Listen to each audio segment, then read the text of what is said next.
Total momentum है basically system का, वो किससे डिफाइन हो पा रहा है? That can be explain by a single particle. और वो सिंगल पार्टिकल क्या है? सेंटर ऑफ मास है, जहां पे टोटल मास आपका कितना रहेगा सिस्टम का?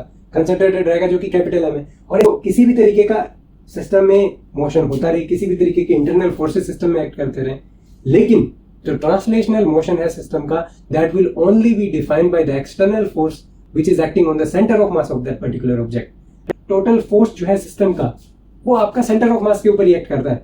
इट मींस अगर आप सेंटर ऑफ मास के मोशन को समझ गए तो टोटल सिस्टम के ट्रांसलेशनल मोशन को आप इजीली समझ पाओगे। तो हमने यहां से चेक किया कि इंटरनल फोर्सेज जो है they do not contribute in defining the motion of centre of mass, और you can say the total system.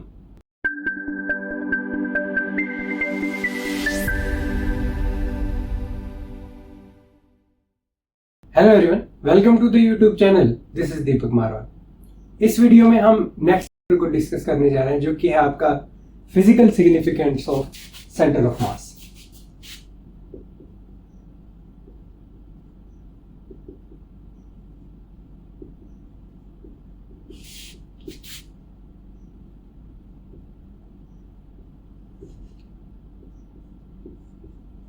So basically जैसा हमने इंट्रोडक्शन जो क्लास थी उसके अंदर हमने बताया कि आपका जो मेन मोटिव है यहाँ पे वो क्या है?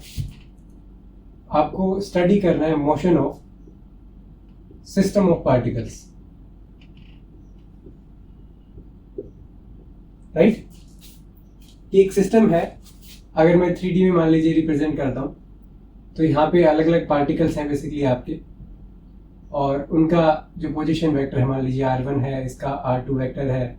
सिमिलरली उनका सेंटर ऑफ मास भी यहाँ पे दिया हुआ है, जिसको RCM वेक्टर हम बोलते हैं, और ये बेसिकली सेंटर ऑफ मास वहां पे है, राइट? तो ये सिस्टम है, इसके मोशन को हमें क्या करना है? स्टडी करना है। अगर ये सिस्टम अगर मूव करता है तो उसकी इक्वेशन ऑफ मोशन कैसे आप डिफाइन करोगे, राइट? तो उसको हमें सबसे पहले चेक करना पड़ेगा, राइट? अब जब हम फिजिकल सिग्निफिकेंस की बात करते हैं सेंटर ऑफ मास की, तो यहां पे आप देख पा रहे हो कि सिस्टम ऑफ पार्टिकल्स का ये बेसिकली क्या है? ये आपकी मैनी बॉडी प्रॉब्लम है, राइट? और जब आप इसमें सेंटर ऑफ मास को इंट्रोड्यूस करते हो तो ये तो आपकी मैनी बॉडी प्रॉब्लम है, सिस्टम ऑफ पार्टिकल्स। लेकिन जब आप मूव करते हो motion of centre of mass में, right, in terms of centre of mass अगर आप मोशन को स्टडी करते हो, देन आपका जो प्रॉब्लम है that will become one particle problem और वन बॉडी प्रॉब्लम। बिकॉज देखिए, इतने सारे पार्टिकल्स के मोशन को समझ पाना बहुत मुश्किल है, बिकॉज आपको इंडिविजुअल पार्टिकल के मोशन को समझना पड़ेगा। लेकिन अगर आप इसको सिंगल बॉडी प्रॉब्लम में कन्वर्ट कर लेते हो, then the problem will become very simplest. Okay, तो हमें ये देखना है कि बेसिकली मैनी बॉडी प्रॉब्लम से आप वन बॉडी प्रॉब्लम कैसे आओगे, और आपको बेसिकली क्या स्टडी करना है? Motion of system of particles को स्टडी करना है, या फिर आप कह सकते हो कि सेंटर ऑफ मास के मोशन को बेसिकली हमें स्टडी करना है। ओके, तो उससे आपका जो फिजिकल सिग्निफिकेंस है वो क्लियरली आप यहाँ पे देख पाओगे, राइट? तो सबसे पहले देखिए, जब हमने सेंटर ऑफ मास डिफाइन किया तो हमने क्या बोला कि RCM वेक्टर बेसिकली आपका क्या होता है? अगर मैं इन टर्म्स ऑफ वेक्टर अगर डिफाइन करता हूं तो ये बेसिकली आपका था समेशन, यहाँ पे था MI RI vector divided bye यहाँ पे आप क्या हो जाता है? Summation MI। अब कुछ इसके साथ हम मैथमेटिकल ऑपरेशन करते हैं बेसिकली, तो आपको समझ में आ जाएगा कि why we are doing the derivative. तो हमें क्या करना है? यहाँ पे डेरिवेटिव इसका लेना है, और किसके रिस्पेक्ट में लेना है? विद रिस्पेक्ट टू टाइम लेना है बेसिकली। तो अगर आप इसका डेरिवेटिव करोगे तो आपके पास यहाँ पे क्या मिल जाएगा? यहाँ से मिल जाएगा कि DRCM vector divided by DT will be equal to, यहाँ पे अब देखिए, यहाँ पे मास जो है वो आप कह सकते हो it is a fixed quantity, because हम कहीं पे भी डिस्कस नहीं कर रहे कि आपका मास सिस्टम का चेंज हो रहा है। बेसिकली समेशन MI भी एक फिक्स्ड वैल्यू होगी और MI भी एक बेसिकली फिक्स्ड वैल्यू है। तो अगर हम इसके ऊपर अगर डेरिवेटिव लेते हैं तो बेसिकली आपको यहाँ पे क्या दिखने को मिलेगा? That it will be summation of MI, you can take it outside because it is a constant quantity. Now this will become DI vector divided by dt. So this is a position vector derivative with respect to time, and you will have summation MI. Now you can even rewrite this equation. Basically हमने क्या बोला कि ये तो position vector है, लेकिन अगर ये सिस्टम मूव करेगा तो देखिए ये पार्टिकल जो है मान लीजिए इसका वेलोसिटी इस डायरेक्शन में है, इस पार्टिकल का वेलोसिटी इस डायरेक्शन में, मान लीजिए v1 अगर मैं बोल देता हूँ, इसका v2 मैं बोल देता हूँ। सिमिलरली इसका एक्सेलरेशन भी कुछ होगा इस पार्टिकल का, मान लीजिए a1 हो गया, इस वाले का a2 एक्सेलरेशन हो गया। सिमिलरली आपका जो सेंटर ऑफ मास है, अगर सिस्टम मूव करेगा तो ऑब्वियसली सेंटर ऑफ मास भी आपका सिस्टम के साथ मूव करेगा। तो दैट्स व्हाई हमें सेंटर ऑफ मास के मोशन को भी क्या करना पड़ेगा, देखना पड़ेगा। तो यहाँ पे आपका क्या आ जाता है, मान लीजिए ACM सेंटर ऑफ मास का एक्सेलरेशन है, सिमिलरली VCM अगर सेंटर ऑफ मास की वेलोसिटी अगर है किसी पर्टिकुलर इंस्टेंट ऑफ टाइम के लिए, तो यहाँ से आप क्लियरली क्या चेक कर पाते हो कि पोजीशन वेक्टर का जो डेरिवेटिव होता है वो बेसिकली क्या होता है, उसका वेलोसिटी वेक्टर होता है। तो यहाँ से क्लियरली क्या चेक कर पा रहे हो कि this is nothing but the velocity vector of centre of mass. Similarly this is nothing but velocity vector of individual particle, right. तो इसको मैं क्या लिख सकता हूँ, इसको मैं लिख सकता हूँ कि VCM will be equal to, यहाँ से VCM कितना आ जाता है, और this will be a vector quantity. तो यहाँ से हमारे पास क्या जाएगा, this will be summation MI VI vector divided by summation MI, right. तो बेसिकली ये मोशन को समझने के लिए आपने डेरिवेटिव किया और वेलोसिटी बेसिकली आपको यहाँ पे मिल जाती है, राइट। अब यहाँ पे देखिए एक चीज थी कि समेशन m जो है वो भी एक कांस्टेंट है, तो हम एक चीज कंसीडर करते हैं कि समेशन m जो है mi जो है वो बेसिकली क्या है, आपका टोटल मास है सिस्टम का। तो इसको मान लीजिए कैपिटल M में लिख देता हूँ, राइट। तो इस इक्वेशन को आप रीराइट कैसे कर सकते हो, आप लिख सकते हो कि m VCM vector will be equal to summation of mi vi vector, right.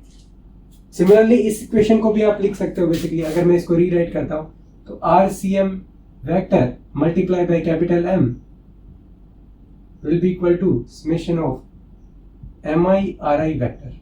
तो बेसिकली मान लीजिए ये इक्वेशन 1 हो जाती है, ये इक्वेशन आपकी 2 हो जाती है। तो बेसिकली पोजीशन आप इस इक्वेशन से बता सकते हो, ये सेंटर ऑफ मास का पोजीशन है। सिमिलरली आप यहाँ पे वेलोसिटी सेंटर ऑफ मास का बता सकते हो, या फिर m इंटू वी, ये बेसिकली क्या है, मोमेंटम है। तो अगर आप ध्यान से इक्वेशन की तरफ देखोगे तो ये जो है mi vi वेक्टर, ये क्या है, ये बेसिकली है टोटल मोमेंटम, राइट। ये क्या रिप्रेजेंट कर रहा है, ये रिप्रेजेंट कर रहा है टोटल मोमेंटम। किसका मोमेंटम है, ये आपका सिस्टम ऑफ पार्टिकल का है, राइट। अब अगर राइट हैंड साइड में जो मोमेंटम है that is momentum of system, तो आपका ये वाला जो पोर्शन है ये भी क्या होगा, this will also be total momentum. Let's say if I am write it to be p vector, right. अब यहां पे आपको देखने को क्या मिल रहा है कि यहां पे वेलोसिटी है सेंटर ऑफ मास की, और यहां पे मास क्या है, total mass of the system. और यहां से अगर मैं इक्वेशन को क्या लिखना चाहूं, अगर मैं लिखना चाहूं तो मैं बेसिकली ऐसे भी लिख सकता हूं कि अगर मैं इसको एक सिस्टम कंसीडर करता हूं, देखिए राइट हैंड साइड में आपका समेशन लगा हुआ है, तो दिस राइट हैंड साइड, यहाँ पे आपको देखने को मिल रहा है कि अलग अलग पार्टिकल की अलग अलग वेलोसिटी है, अलग अलग मास है, अलग अलग मोमेंटम है। बेसिकली इस साइड में देखोगे तो एक ही पार्टिकल दिख रहा है, बिकॉज देखिए एक वेलोसिटी है, इट मींस एक पार्टिकल है जिसकी वेलोसिटी VCM है और उसका मास क्या है, कैपिटल M। तो यहां से अगर मैं इसको लिख देता हूं, बिकॉज देखिए एट द मोमेंट आपको नहीं पता है कि ये आपका मोमेंटम है सेंटर ऑफ मास का, राइट। बट एक बार हम इसको क्या लिख देते हैं, इसको PCM वेक्टर में लिखता हूं बेसिकली। क्यों, बेसिकली आप यहां पे देख पा रहे हो कि राइट हैंड साइड में टोटल मोमेंटम है सिस्टम का, तो यहां पे भी टोटल मोमेंटम होना चाहिए। तो यहां पे सिंगल पार्टिकल है जिसका मास कैपिटल M है और वेलोसिटी VCM है, और यहां पे मैनी बॉडी पार्टिकल है, मैनी बॉडी सिस्टम है जहां पे अलग अलग पार्टिकल्स का वेलोसिटी जो है वो अलग अलग डायरेक्शन में है, V1 है, M1 का, M2, M3, राइट। तो आप देख पा रहे हो कि this is many body to one body conversion, right. अब देखिए इस वाले सिस्टम में क्या हो सकता है, यहां पे आपका ट्रांसलेशन भी हो सकता है, राइट। यहां पे आपका ट्रांसलेशन भी हो सकता है, प्लस आपका रोटेशन भी हो सकता है, और प्लस आपका वाइब्रेशन भी अगर आप कंसिडर करो तो वो भी हो सकता है। लेकिन अगर इसकी बात करूं तो यहां पे आपको ओनली ट्रांसलेशन, आपको यहां पे मोशन दिख रहा है, राइट? ओके, तो ये वाली जो है that will be the total momentum of the system. Okay, तो इसको पीसीएम आप एक बार रहने दीजिए लिखना। ओके, अब देखिए, इट मींस आप अगर इस साइड को कंसिडर करो, यहां पे एक पार्टिकल ही है और ओनली ट्रांसलेशनल मोशन आप इससे आइडेंटिफाई कर सकते हो अगर आप एक सिस्टम ऑफ पार्टिकल्स को एक ऐसा पार्टिकल मानो जिसका वीसीएम वेलोसिटी है और टोटल मास उसका कैपिटल एम है। In that case you can separate out the translational motion, right? तो बेसिक चीज, सबसे पहली इंपॉर्टेंट चीज यहां पे क्या निकल के आई कि we can separate pure translational motion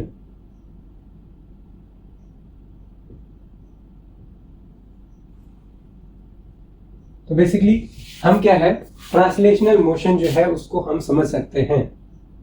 okay, अब यहां पे देखिए, ये तो चीज आ गई। अब अगर इस इक्वेशन को अगर हम एक बार डेरिवेटिव और लेते हैं इस इक्वेशन का, तो आपको यहां पे क्या देखने को मिलेगा कि m dvcm divided by dt will be equal to, यहां पे ये हो जाएगा समेशन mi, बिकॉज mi तो देखिए कांस्टेंट है, तो यहां पे हो जाएगा dvi vector divided by dt। और बेसिकली ये है क्या चीज, dvcm वेक्टर, ये बेसिकली क्या है, acceleration of centre of mass, और ये क्या हो जाता है, वेलोसिटी ऑफ इंडिविजुअल पार्टिकल। तो ये इक्वेशन आपकी कन्वर्ट हो जाती है m acm vector will be equal to summation of mi ai vector. Similarly यहां पे भी आप कंसिडर कर सकते हो कि ये वाला जो पोर्शन है ये बेसिकली क्या है, ये आपका सिंगल पार्टिकल है और ये आपका मैनी बॉडी सिस्टम है।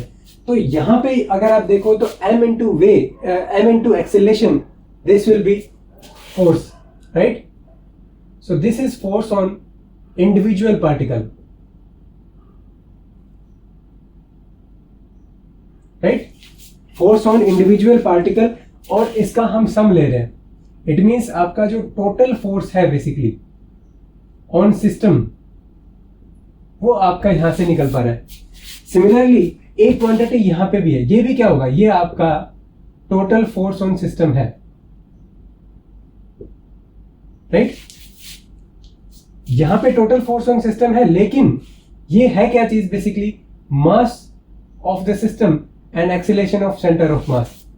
और यहां पे ये मैनी बॉडी प्रॉब्लम है और यहां पे ये सिंगल बॉडी प्रॉब्लम है, जैसा कि हमने इन केस ऑफ मोमेंटम यहां पे चेक किया, राइट? तो यहां से आप क्या कह सकते हो कि अगर मैं इस इक्वेशन को लिखता हूं कि फोर्स लग रहा है एंड सेंटर ऑफ मास के ऊपर कितना फोर्स लग रहा है basically, right? And that will be equal to, यहां पे अगर आप देखोगे तो that will be summation of individual particle force, right? Similarly यहां पे ये देखिए, यहां पे आप देखोगे तो सेंटर ऑफ मास है which experience this capital M mass, तो we write it to be PCM vector, right?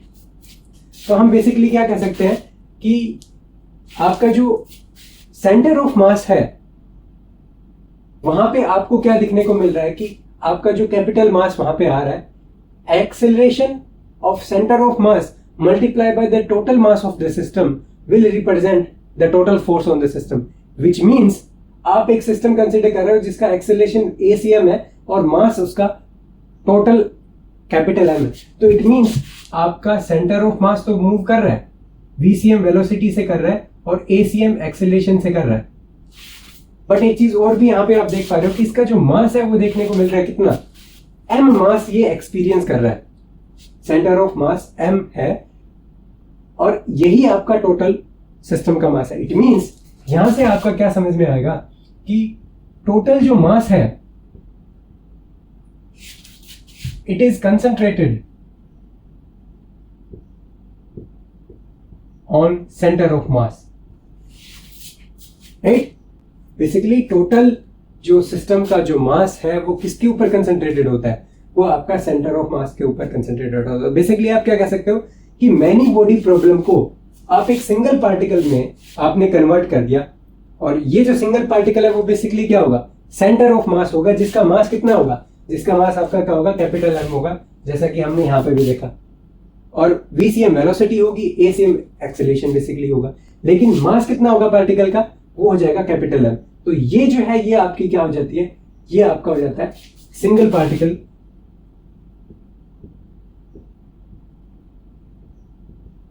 Right. अब यहां पे एक चीज और देखिए, अगर मैं यहां पे देखूं तो ये देखिए ये क्या है, इंडिविजुअल पार्टिकल के ऊपर कितना फोर्स बेसिकली लग रहा है। तो ऐसे ही हमारे पास पार्टिकल्स हैं अलग अलग, तो हर एक पार्टिकल कुछ ना कुछ फोर्स जरूर एक्सपीरियंस कर रहा होगा। मान लीजिए अगर मैं बात करूं फर्स्ट पार्टिकल की, मान लीजिए फर्स्ट पार्टिकल के ऊपर F1 फोर्स लग रहा है, तो बेसिकली एक तो एक्सटर्नल फोर्स उसके ऊपर लगेगा, प्लस दूसरा क्या होगा, दूसरा होगा कि अदर पार्टिकल्स भी उस पर्टिकुलर पार्टिकल के ऊपर फोर्स लगाएंगे।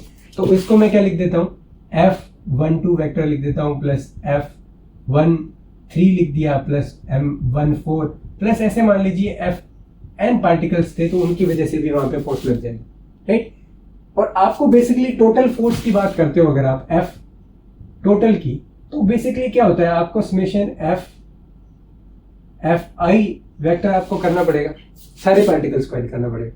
लेकिन एक चीज आपने पढ़ी, आपका जो न्यूटन का जो थर्ड लॉ है वो क्या कहता है, बेसिकली अगर आपका F12 वेक्टर अगर सिस्टम में है तो आपका F21 वेक्टर भी होगा, लेकिन ऑपोजिट वेक्टर डायरेक्शन में होगा राइट। तो इट मींस अगर F12 है तो F21 भी होगा, लेकिन जस्ट अपोजिट डायरेक्शन में होगा राइट। इन जनरल अगर आप लिखना चाहो तो Fij vector will be equal to minus of Fji vector. तो अगर आप समेशन करोगे, अब देखिए यहाँ पे F12 है, F21 कब आएगा, जब सेकंड पार्टिकल के ऊपर फोर्स कंसीडर करोगे राइट। तो यहां से आप देखने को क्या मिल रहा है कि यहाँ पे F12, F13, 14 ये सारे के सारे जो पार्टिकल्स हैं, ये जो इंटरनल फोर्सेस हैं, ये बेसिकली क्या है, ये है आपके इंटरनल फोर्सेस। तो इंटरनल फोर्सेस आपके क्या हो जाते हैं, जीरो हो जाते हैं राइट। तो मैंने क्या बोला बेसिकली यहाँ पे कि यहाँ पे इंटरनल फोर्सेस जो हैं, अगर मैं बात करूंगा टोटल F की, F टोटल अगर हम बात करें तो उसके अंदर एक तो F एक्सटर्नल होगा और एक आपका जो है F इंटरनल होगा। तो बेसिकली F इंटरनल आपका क्या हो जाता है, जीरो हो जाता है, बिकॉज आप समेशन करोगे सबके ऊपर, तो यहाँ पे आपको देखने को मिल रहा है। तो यहाँ पे आपको क्या देखने को मिल रहा है, F एक्सटर्नल जो है that will be equal to MACM vector. तो ये काफी इंपॉर्टेंट रिलेशन निकल के आया। तो सेकंड इक्वेशन ये थी हमारी, और थर्ड इक्वेशन यहां से ये निकल के आती है, और फोर्थ इक्वेशन ये हो जाती है। ये काफी इंपॉर्टेंट यहाँ पे इक्वेशन है। इससे क्या समझने में आ रहा है, हमने ये समझा कि हाँ, मैनी बॉडी सिस्टम को हमने single particle single body system में कन्वर्ट कर लिया using the centre of mass concept, जहां पे हमने सेंटर ऑफ मास की वेलोसिटी एक्सेलरेशन उसको यूज करना है along with the total mass of the system. और हमने यहाँ पे क्या देखा कि टोटल मास कंसंट्रेटेड होता है किसके ऊपर, सेंटर ऑफ मास के ऊपर। इट मींस अगर आपको total mass of the system पता है और सेंटर ऑफ मास की इंफॉर्मेशन पता है, मान लीजिए position vector along with velocity vector of centre of mass, similarly the acceleration of the centre of mass, आप क्या कर सकते हो, बेसिकली टोटल सिस्टम के ऊपर कितना फोर्स एक्ट कर रहा है वो निकाल सकते हो राइट। और यहां से हमने देखा कि टोटल फोर्स जो है that will be sum of external forces and internal forces, और इंटरनल फोर्सेस बेसिकली कंट्रीब्यूट नहीं करते हैं राइट। जो इंटरनल फोर्सेस है ये इनका काम क्या होता है, बेसिकली हम ऑलरेडी कोलिजन में पढ़ चुके हैं। जो इंटरनल फोर्सेस हैं वो बेसिकली वेलोसिटी पार्टिकल्स की है उनको रीडिस्ट्रीब्यूट करता है। पार्टिकल आपस में कोलाइड कर रहे हैं, इंटरनल फोर्सेस लग रहे हैं, तो एक दूसरे के मोशन को अफेक्ट कर रहे हैं बेसिकली। तो वेलोसिटी रीडिस्ट्रीब्यूशन जो है उसको इंटरनल फोर्सेस करते हैं। बट एक्चुअल मोशन जो है वो आपका कौन डिफाइन करता है, आपके सिस्टम का एक्चुअल मोशन कौन डिसाइड करता है, एक्सटर्नल फोर्सेस ही डिसाइड करते हैं राइट। अब यहां से आपको क्या देखने को मिल रहा है कि जो फोर्स लगेगा सेंटर ऑफ मास के ऊपर, जो पार्टिकल है जहां पे कंसंट्रेटेड है, जो पॉइंट है सेंटर ऑफ मास जहां पे टोटल मास कंसंट्रेटेड है, उस पॉइंट के ऊपर आपका जो भी फोर्स लग रहा है that will be exactly equal to the total force acting on the system externally. External force on the system will be equal to force और this will be the external force, obviously external force acting on the centre of mass. Okay, तो यहां से ये हमें यहाँ पे interesting result मिला, right. तो यहां से आप यहाँ पे क्या कह सकते हो, interesting result, that total external force will be equal to external force on center of mass। तो बेसिकली हमें यहां पे क्या समझने को मिला कि दो सिस्टम है, मैनी बॉडी सिस्टम है और सिंगल बॉडी सिस्टम है। दोनों ही केस में फोर्सेस आपके सेम निकल के आए। इट मींस अगर आप सेंटर ऑफ मास को की हेल्प से अगर आप मोशन को समझते हो तो दोनों मोशन इक्विवेलेंट होंगे, बिकॉज दोनों केसेस में आपके जो फोर्सेस हैं वो आपके इक्विवेलेंट आ रहे हैं। It means many body problem को समझने के लिए आप सेंटर ऑफ मास के मोशन को भी आप स्टडी कर सकते हो। इट मींस जो मोशन सेंटर ऑफ मास का होगा वही टोटल सिस्टम का ट्रांसलेशनल मोशन होगा।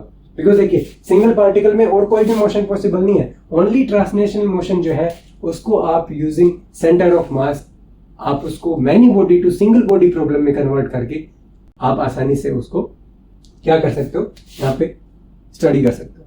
सो यहां से आप क्लियरली क्या चेक कर पा रहे हो कि आपका जो टोटल फोर्स है, और किसकी बात कर रहे हैं हम, एक्सटर्नल फोर्स की बात कर रहे हैं, acts on centre of mass where whole mass is concentrated, right? अब मोशन सिस्टम का जो है will be defined by this equation, right? Independent of motion of the individual particle। अब यहां पे जो पार्टिकल है, देखिए हमने यहां पे देखा कि पार्टिकल ब्लेड ट्रांसलेशनल मोशन करते हो, रोटेशन करते हो, वाइब्रेशन करते हो, doesn't matter, right. So the motion will only be defined by this equation. और ये इक्वेशन क्या बताती है कि टोटल एक्सटर्नल फोर्स कितना एक्ट कर रहा है, और कहां पे चेक करना है एक्सटर्नल फोर्स टोटल, आपको सेंटर ऑफ मास पे ही चेक करना है। वो ही आपका कंप्लीट सिस्टम को ट्रांसलेशनल मोशन को क्या कर देगा, डिफाइन कर देगा। इट मींस आपको एक सिंगल पार्टिकल कंसीडर करना है और जिसके ऊपर एफ एक्सटर्नल जो टोटल फोर्स है वो एक्ट कर रहा है, एसीएम इसका एक्सेलरेशन है, वीसीएम इसकी वेलोसिटी है और आरसीएम इसकी पोजीशन वेक्टर है। तो ये सारे वेक्टर क्वांटिटी हैं, सिर्फ इनको ही आपको कंसीडर करना है, राइट। आपको ये नहीं देखना कि मैनी बॉडी सिस्टम में कितने तरीके के मोशन हो रहे हैं, वाइब्रेशन भी हो सकता है, ट्रांसलेशन भी हो सकता है, रोटेशन भी हो सकता है। बट एक चीज यहाँ पे जो हमने देखी कि एफ इंटरनल जो है that is equal to 0। Because देखिए इंटरनल फोर्सेस जो है इस तरीके के कॉम्प्लिकेटेड मोशन को यहाँ पे प्रोड्यूस कर सकते हैं, लेकिन तो टोटल सिस्टम है वो आपका ओनली डिफाइन किससे होगा, सेंटर ऑफ मास के मोशन से ही वहां पे डिफाइन होगा, राइट। तो किसी भी तरीके का सिस्टम में मोशन होता रहे, किसी भी तरीके के इंटरनल फोर्सेस सिस्टम में एक्ट करते रहे, लेकिन जो ट्रांसलेशनल मोशन है सिस्टम का that will only be defined by the external force which is acting on the centre of mass of that particular object, right. और जहां पे सेंटर ऑफ मास पे बेसिकली हम ऑलरेडी चेक कर चुके हैं कि टोटल मास सिस्टम का क्या रहता है, उसके ऊपर कंसंट्रेटेड रहता है। तो पूरे सिस्टम को आपने एक सिंगल पार्टिकल में यहाँ पे कन्वर्ट कर दिया और बस आपको सिर्फ इस पार्टिकल के मोशन को स्टडी करना है और ट्रांसलेशनल मोशन आप इजीली पूरे सिस्टम का आप क्या कर सकते हो, इजीली चेक कर सकते हो। और यहाँ पे सिंगल पार्टिकल के केस में आपको पता है कि किसी भी तरीके का रोटेशन वगैरह हम कंसिडर नहीं करते हैं, बिकॉज एक सिंगल पॉइंट के ऊपर कंसंट्रेटेड है। सेंटर ऑफ मास एक पर्टिकुलर फिक्स्ड पॉइंट होता है, तो साइज तो है ही नहीं ऑब्जेक्ट में, तो रोटेशन और वाइब्रेशन और अदर थिंग्स आर डिस्कार्डेड। तो यहां से आपको प्योर जो ट्रांसलेशनल मोशन है वही यहाँ पे मिल रहा है। तो बेसिकली हम क्या कर पा रहे हैं, हम सेपरेट आउट कर रहे हैं प्योर ट्रांसलेशनल मोशन को, राइट। सो आई होप कि आपको काफी इंटरेस्टिंग लगी होगी ये वीडियो, जहां पे हमने बेसिकली जो फिजिकल सिग्निफिकेंस है सेंटर ऑफ मास का वो एक्सप्लेन किया। तो हमने स्टार्ट किया सेंटर ऑफ मास के कंसेप्ट से, जो मैथमेटिकल एक्सप्रेशन है, फिर हमने डेरिवेटिव करके चेक किया कि आपका जो टोटल मोमेंटम है बेसिकली सिस्टम का वो किससे डिफाइन हो पा रहा है, that can be explain by a single particle. और वो सिंगल पार्टिकल क्या है, सेंटर ऑफ मास है, जहां पे टोटल मास आपका कितना रहेगा सिस्टम का, कंसंट्रेटेड रहेगा जो कि कैपिटल एम है, और इसकी वेलोसिटी VCM है। It means centre of mass का जो मोमेंटम है that will be exactly equal to the total sum of the particles और momentum of the all of the particles, right. तो डायनेमिक सिस्टम है यहाँ पे, तो उसका टोटल मोमेंटम आपका सेंटर ऑफ मास से ही प्रोवाइड कर लिया। सिमिलरली हमने बोला कि अगर आपका डेरिवेटिव लेते हो, अगर आप इन टर्म्स ऑफ फोर्स अगर आप चेक करते हो, in terms of acceleration check करते हो, तो यहां से आपको मिला कि टोटल फोर्स जो है सिस्टम का वो आपका सेंटर ऑफ मास के ऊपर रिएक्ट करता है। इट मींस अगर आप सेंटर ऑफ मास के मोशन को समझ गए तो टोटल सिस्टम के ट्रांसलेशनल मोशन को आप इजीली समझ पाओगे, राइट। ओके, फिर हमने यहाँ पे क्या चीज चेक किया कि इंटरनल फोर्सेज जो है वो मोशन में कंट्रीब्यूट ही नहीं करते हैं, बिकॉज हमने यहाँ पे देखा ना, यहाँ पे सिंगल पार्टिकल है, तो क्या इस सिंगल पार्टिकल के मोशन को अफेक्ट करेंगे पार्टिकल्स के इंडिविजुअल आपस में जो external forces act internal forces act कर रहे हो। तो हमने यहां से चेक किया कि इंटरनल फोर्सेज जो है they do not contribute in defining the motion of centre of mass, और you can say the total system, right. हमें यहां से ओनली एफ एक्सटर्नल यहां पे मिलता है, और इट मींस जो एक्सटर्नल फोर्स है सिस्टम के ऊपर, टोटल एक्सटर्नल फोर्स की जब बात करें, that will always act on the center of mass, right? और ऑलरेडी हम डिस्कस कर चुके हैं कि टोटल मास वहां पे कंसंट्रेटेड होता है। तो इट मींस हमने क्या करा, जितना भी कॉम्प्लिकेटेड सिस्टम था जहां पे अलग अलग पार्टिकल अलग अलग वेलोसिटी, एक्सेलरेशन, अलग अलग पोजीशन वेक्टर से डिफाइन कर रहे थे, और रैंडम मोशन उनके अंदर हो रहा था ड्यू टू इंटरनल फोर्सेज, और एक एक्सटर्नल फोर्स भी सिस्टम पे एक्ट कर रहा है। हमने उसको एक सिंगल बॉडी प्रॉब्लम में कन्वर्ट कर दिया जहां पे इंटरनल फोर्सेज की बात ही नहीं कर रहे हैं, ओनली एक्सटर्नल फोर्स सिस्टम के ऊपर एक्ट करेगा, सिंगल पार्टिकल के ऊपर जिसका एक्सेलरेशन सेंटर ऑफ मास का एक्सेलरेशन होगा, वेलोसिटी और पोजीशन वेक्टर भी सेंटर ऑफ मास का होगा, राइट। तो आप देख पा रहे हो कि किस तरीके से हमने क्या है, many body to single body problem आपने कन्वर्ट कर दिया by studying the motion of centre of mass, right. So I hope कि काफी इंटरेस्टिंग आपको लगा होगा कि, और जो मेन कंसेप्ट है सेंटर ऑफ मास का, मेन जो फिजिकल सिग्निफिकेंस है, आई होप कि आपको काफी अच्छे से यहाँ पे समझ में आ गया होगा, right? So thank you all for watching, and we will meet in the next video. Thank you.